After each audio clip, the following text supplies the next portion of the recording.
ನಮಸ್ಕಾರ ವೀಕ್ಷಕರೇ, ನಾನು ಡಾಕ್ಟರ್ ಶ್ವೇತಾ ಹೊನ್ನಂಗರ್, ಲೋಟಸ್ ಆಯುರ್ಕೇರ್ ಆಯುರ್ವೇದ ಹಾಸ್ಪಿಟಲ್ನ ಮ್ಯಾನೇಜಿಂಗ್ ಡೈರೆಕ್ಟರ್ ಹಾಗೂ ಚೀಫ್ ಫಿಸಿಷಿಯನ್. ಇವತ್ತು ನಾವು ಕೂದಲು ಉದುರೋ ಸಮಸ್ಯೆ ಬಗ್ಗೆ ಅಥವಾ ಅದರ ಕಾರಣಗಳನ್ನು ತಿಳ್ಕೊಳ್ಳೋಣ. ಮೊಟ್ಟ ಮೊದಲು ಕೂದಲು ಉದುರೋದು ಒಂದು ಸಮಸ್ಯೆನಾ, ಹೌದು ಅಥವಾ ಇಲ್ಲ? ಇದಕ್ಕೆ ಎರಡೂ ಆನ್ಸರ್ಸ್ ಇದೆ. ಇಲ್ಲ ಯಾಕೆ?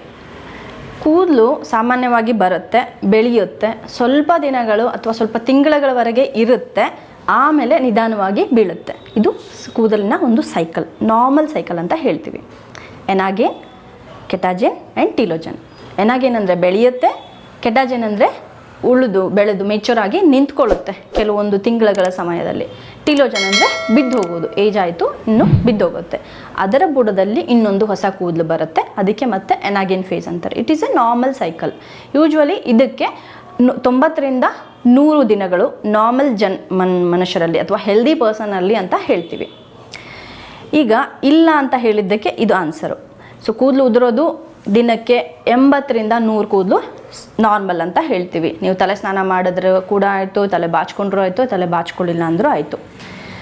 ಆದರೆ ಕೂದಲು ಹೌದು ಅಂದಾಗ ಯಾವಾಗ ನೀವು ಇದು ಸಮಸ್ಯೆ ಅಥವಾ ಯಾವಾಗ ನಾವು ಡಾಕ್ಟ್ರನ್ನ ಕಾಣಬೇಕು ಅಂತಂದರೆ more than 100 per day hair fall ಆಗ್ತಾ ಇದ್ದರೆ, ಅಥವಾ ಹೊಸ ಕೂದಲು ಆ ಜಾಗದಲ್ಲಿ ಬಿದ್ದಿರೋ ಜಾಗದಲ್ಲಿ ಬರದೇ ಇದ್ದರೆ, ಹೇರ್ ಥಿನ್ನಿಂಗ್ ಅಥವಾ ಈ ಬರ್ತಾ ನಮ್ಮ ನೆತ್ತಿ ಕಾಣಿಸ್ತಿದೆ, ಕೂದಲು ಬೆರಿತಾ ಇಲ್ಲ ಅಂತ ನಿಮಗೇನಾದರೂ ಫೀಲ್ ಆದರೆ ಮಾತ್ರ ನೀವು ಡಾಕ್ಟ್ರನ್ನ ಮೀಟ್ ಮಾಡಬೇಕು. ಎಷ್ಟು ಬೇಗ ಮೀಟ್ ಮಾಡ್ತೀರಾ ಅಷ್ಟು ಒಳ್ಳೆಯದು. ನೆಕ್ಸ್ಟು ಈ ಕಾರಣಗಳನ್ನು ತಿಳ್ಕೊಳ್ಳೋಕೆ ಹೋದರೆ, ಫಸ್ಟ್ನೇ ಕಾರಣ ಅಲೋಪೇಶಿಯಾ ಏರಿಯೇಟಾ ಅಥವಾ ಅಲೋಪೇಶಿಯಾ, ಆ್ಯಂಡ್ರೋಜೆನಿಕ್ ಅಲೋಪೇಶಿಯಾ. ಆ್ಯಂಡ್ರೋ ಅಂದರೆ ಹಾರ್ಮೋನ್, ಜೆನೆಟಿಕ್ ಅಂದರೆ ಈ ಆನುವಂಶೀಯ, ಆ್ಯಂಡ್ರೋಜೆನೆಟಿಕ್ ಅಲೋಪೇಶಿಯಾ ಅಂತ ಹೇಳ್ತೀವಿ. ಇದು ಜಾಸ್ತಿ ಈ ಗಂಡು ಮಕ್ಕಳಲ್ಲಿ ಕಂಡುಬರುತ್ತೆ. ಒಂದು ವಯಸ್ಸಾದ ಇದರಿಂದ 15 to 20 ವಯಸ್ಸಲ್ಲಿ ಯೂಶ್ವಲಿ ಸ್ಟಾರ್ಟ್ ಆಗುತ್ತೆ, ಕೆಲವೊಬ್ಬರಿಗೆ 30-35ವರೆಗೂ ಬರುತ್ತೆ. ನೆಕ್ಸ್ಟು ಜೆನೆಟಿಕ್ ಇರೋದ್ರಿಂದ ಈ ತಂದೆ ತಾಯಿಗಳಿಗಿರುತ್ತೆ, ಅದರಿಂದ 80 to 80% ನಮ್ಮದು ಕ್ಯಾರಿ ಫಾರ್ವರ್ಡ್ ಆಗುತ್ತೆ. ಇದನ್ನು ನಾವು ತಡೆಗಟ್ಟಬಹುದು. ಅದನ್ನು ಹೇಗೆ ಅಂತ ನಾವು ನೆಕ್ಸ್ಟ್ ತಿಳಿಯೋಣ. ನೆಕ್ಸ್ಟ್ ಕಾರಣ ಬಂದು ಹಾರ್ಮೋನ್ ಚೇಂಜಸ್. ಈ ಯೂಶ್ವಲಿ ನಮ್ಮ ಜೀವನದ ಕೆಲವೊಂದು ಸ್ಟೇಜಸ್ಸಲ್ಲಿ ಪ್ರೆಗ್ನೆನ್ಸಿ ಆಗಿರ್ಬೋದು, ಬಾಣಂತನದೇ ಆಗಿರಬಹುದು, ಮೆನೋಪಾಸ್, ಈ ಟೈಮಲ್ಲಿ ಥೈರಾಯ್ಡ್ ಸಮಸ್ಯೆ ಇರೋರಲ್ಲಿ ಈ ಟೆಂಪರರಿ ಹೇರ್ ಲಾಸ್ ಅನ್ಬೋದು. ಯೂಶ್ವಲಿ ಒಂದೊಂದು ಸರಿಯಾಗಿ ಟೇಕ್ ಕೇರ್ ಮಾಡಿದ್ರೆ that hair will come back after that stage. ಈ ಪ್ರೆಗ್ನೆನ್ಸಿ ಆಗಿರ್ತಾರೆ, ಆ ಟೈಮಲ್ಲಿ ಹಾರ್ಮೋನ್ ವ್ಯತ್ಯಾಸದಿಂದ ಕೂದಲು ಉದುರುತ್ತೆ, ಮತ್ತು ಟೇಕ್ ಕೇರ್ ಮಾಡಿಕೊಂಡು ಆ 3 to 4 ತಿಂಗಳು ನಾವು ಟೇಕ್ ಕೇರ್ ಮಾಡಿದ್ರೆ ಮತ್ತೆ ವಾಪಸ್ ಬರುತ್ತೆ. ಇದು ಟೆಂಪರರಿ ಆಗಿರ್ಬೋದು, ಕೆಲವೊಂದು ಇದು ಪರ್ಮನೆಂಟ್ ಕೂಡ ಆಗುತ್ತೆ, ಕೆಲವೊಬ್ಬರಿಗೆ ಬರೋದು ಇಲ್ಲ ಅಷ್ಟೊಂದು. ನೆಕ್ಸ್ಟ್ ಬಂದು ಕೆಲವೊಂದು ಡಿಸೀಸ್ ಕಂಡೀಷನ್ಸ್, ಕೆಲವೊಂದು ಆಟೋ ಇಮ್ಯೂನ್ ಡಿಸೀಸ್ ಅಂತ ಹೇಳ್ತೀವಿ. ಈ ಅಲೋಪೇಶಿಯಾ ಅಂತ ಬರುತ್ತೆ, ಈ ಪ್ಯಾಚಿ ಹೇರ್ ಲಾಸ್, ತಲೆಯಲ್ಲಿ ಅಲ್ಲಲ್ಲಿ ಕೂದಲು ಉದುರೋದು, ಇದು ಒಂದು ಆಟೋ ಇಮ್ಯೂನ್ ಡಿಸೀಸು. ಅದಕ್ಕೆ ಫಂಗಲ್ ಇನ್ಫೆಕ್ಷನ್ ಕೂಡ ಅಂತಲೂ ಹೇಳ್ತಾರೆ. ಆ ಥರದ ಕಾಯಿಲೆ ಆಗಿರ್ಬೋದು. ಕೆಲವೊಂದು ಸಿಸ್ಟಮಿಕ್ ಡಿಸಾರ್ಡರ್ಸ್, ಅದು ಕೂಡ ಕೆಲವೊಂದು ಇದರಿಂದ ನಮಗೆ ಕೂದಲು ಉದುರುತ್ತೆ. ನೆಕ್ಸ್ಟ್ ಕೆಲವೊಂದು ಮೆಡಿಕೇಷನ್ಸು, ಕ್ಯಾನ್ಸರ್ ಮೆಡಿಸಿನ್ಸು, ನಮ್ಮ ಕೆಲವೊಂದು ಅಥ್ರೈಟಿಸ್ ಮೆಡಿಸಿನ್ಸು, ಕೆಲವೊಂದು hypertension medicines, heart medicines, ಇದರೆಲ್ಲ ಸೈಡ್ ಎಫೆಕ್ಟ್ಸಿಂದನೂ ಕೂದಲು ಉದುರುತ್ತೆ. ಮತ್ತು ನೆಕ್ಸ್ಟು ಅನುಚಿತ ಹೇರ್ ಕೇರ್. ಮಾರ್ಕೆಟಲ್ಲಿ ಏನು ಸಿಗುತ್ತೆ ಅದು ತೊಗೊಂಡು ಹಚ್ಚೋದು, ಮಾರ್ಕೆಟಲ್ಲಿ ಅಡ್ವರ್ಟೈಸಲ್ಲಿ ಏನು ಸಿಗುತ್ತೆ ಅದನ್ನು ತೊಗೊಂಡು ಹಚ್ಚೋದು. That is very very wrong. ನಾನು ಪ್ರಾಕ್ಟೀಸಲ್ಲಿ ನೋಡ್ತೀನಿ, ಯಂಗ್ ಜನ್ರೇಷನ್ನೇ ಬರ್ತಾರೆ, ಓಲ್ಡ್ 30 ಹಿಡ್ಕೊಂಡು ಅಥವಾ 20 ಹಿಡ್ಕೊಂಡು ಸಣ್ಣ ವಯಸ್ಸಲ್ಲೇ ಕೂದಲು ಉದುರುತ್ತೆ. ಹಿಸ್ಟ್ರಿ ಕೇಳಿದ್ರೆ ಅದು ಹಾಕಿದೆ, ಇದು ಹಾಕಿದೆ, ಯಾವ್ದು ಬೇಕಾದರೂ ಹಾಕ್ತಿರ್ತಾರೆ, ಶಾಂಪು ಮನೇಲಿ ಯಾವ್ದು ಇರ್ತಾರೆ ಅದು ತರ್ತಾರೆ. But it is very very wrong. ಎಲ್ಲರ ಕೂದಲು ಬೇರೆ, ಎಲ್ಲರ ಚರ್ಮನೂ ಬೇರೆ. ನಮ್ಮ dry skin, normal skin, combination skin, ಆ ಪ್ರಕಾರ ನಾವು ಇದು ಮಾಡಬೇಕು. ಮತ್ತು ಸಮಸ್ಯೆಗೆ ಅನುಗುಣವಾಗಿ ಡ್ಯಾಂಡ್ರಫ್ ಇದೆಯಾ, ಆ್ಯಂಟಿ ಡ್ಯಾಂಡ್ರಫ್ ಶಾಂಪು ಯೂಸ್ ಮಾಡಬೇಕು. ಹೇರ್ ಫಾಲ್ ಇದೆಯಾ, ಹೇರ್ ಫಾಲ್ ಶಾಂಪು ಯೂಸ್ ಮಾಡಬೇಕು. ಮತ್ತು ಕೆಮಿಕಲ್ ಲೆಸ್ ಶಾಂಪು ಯೂಸ್ ಮಾಡಬೇಕು. ಸೊ ಇದಕ್ಕೆ ನೀವು ಒಂದು ಸರಿ ತಜ್ಞರನ್ನು ಮೀಟ್ ಮಾಡಿ ನಿಮ್ಮ ಸ್ಕಿನ್ನಿಗೆ ಅಥವಾ ನಿಮ್ಮ ಹೇರಿಗೆ ಏನು ಬೇಕೋ ಅದನ್ನು ನೀವು ಒಂದು ಫಿಕ್ಸ್ ಇಟ್ಕೊಳ್ಳೋದು ವಾಸಿ.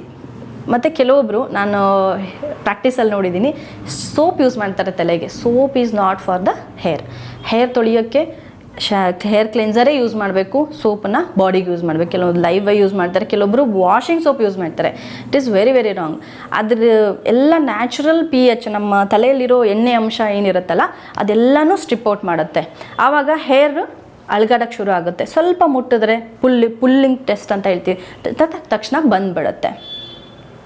ಅದಲ್ಲದೆ ನಮ್ಮ ಏಜಿಂಗ್, ನಾವು ಏಜ್ ಆದ ತಕ್ಷಣವೇ ನಮ್ಮ ಕೆಲವೊಂದು ಏನು ಫಂಕ್ಷನ್ಸ್ ಕಮ್ಮಿ ಆಗುತ್ತಲ್ಲ, ಹಾಗೆ ಹೇರ್ ಗ್ರೋತ್ ಕೂಡ ಸ್ವಲ್ಪ ಸ್ಲೋ ಆಗುತ್ತೆ. ಈ ಎನಾಗೇನ್ ಫೇಸು ಸ್ವಲ್ಪ ಬೇಗ ಬಿದ್ದೋಗುತ್ತೆ. ಈಗ 3 ತಿಂಗಳು 4 ತಿಂಗಳಿದೆ ನಾರ್ಮಲ್ ಯಂಗ್ ಪೀಪಲಲ್ಲಿ ಅಂದರೆ ಅವರಿಗೆ 2 ತಿಂಗಳಿಗೆ ಬರುತ್ತೆ. So thinning and hair fall is very very normal in the ageing, ಅಥವಾ ಒಂದು 50-60 ಆದಮೇಲೆ ಕ್ರಮೇಣವಾಗಿ. ನೆಕ್ಸ್ಟು ಈ ಫಿಸಿಕಲ್ ಅಥವಾ ಇಮೋಷ್ನಲ್ ಟ್ರಾಮಾ ಅಂತ ಹೇಳಿರ್ಬೋದು, ಅಥವಾ ಈ ಇತ್ತೀಚೆಗೆ ಬಂದಂಥ ವೈರಲ್ ಇನ್ಫೆಕ್ಷನ್, ಅಥವಾ ಕೆಲವೊಬ್ರಿಗೆ ಟೈಫಾಯ್ಡ್ ಆಗಿರುತ್ತೆ, ಟೈಫಾಯ್ಡ್ ಆಗಿ 3 ತಿಂಗಳಿಗೆ ನನ್ನ ಕೂದಲು ಉದುರ್ತಾ ಇದೆ ಅಂತ ಬರ್ತಾರೆ. ಕೋವಿಡ್ ಆದಮೇಲೆ ಸುಮಾರು ಜನರು ಹೇರ್ ಫಾಲ್ ಸಮಸ್ಯೆ ಅನುಭವಿಸಿದ್ರು because of that stress in the body, ಮತ್ತು ಮೆಂಟಲ್ ಸ್ಟ್ರೆಸ್ ಕೂಡ ಡೆಫಿನೆಟ್ಲಿ.